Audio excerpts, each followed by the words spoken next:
ធ្លាក់ដើមឆ្នាំរុក្ខជាតិខៀវខ្ចីក្នុងបឋមវ័យដូចស្រីនឹងបងបាវ័យដូចយើងខ្វះក្តីស្នេហ៍ស្នង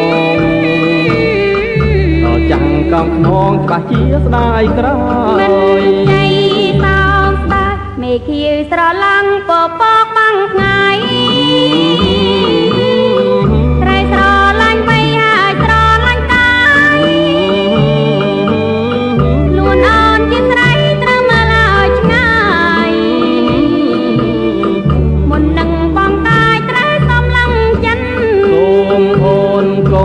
គិតបងខ្វាំងតែទ្រាប់នឹងគប់ចិត្តអូ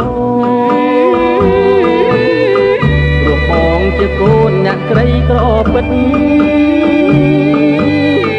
ដូចជាចន្លេនលបលួចស្នេហ៍ស្និទ្ធចាប់ចិត្តប្រតិបត្តិលើដួងចន្ទ្រាចេ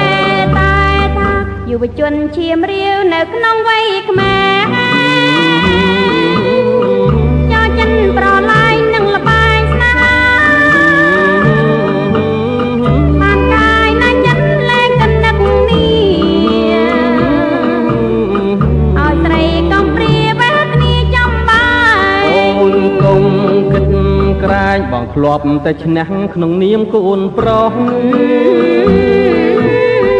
ពេលយល់សម្រស់ក្រោះបងវេហាងបានចាំបីបន្លែងអន្ទាំងអន្តែងរាល់ពេលរាត្រីកំបាញ់យកស្រីបោផាក្រពុំមានសំរល្អសូមស្រស់បប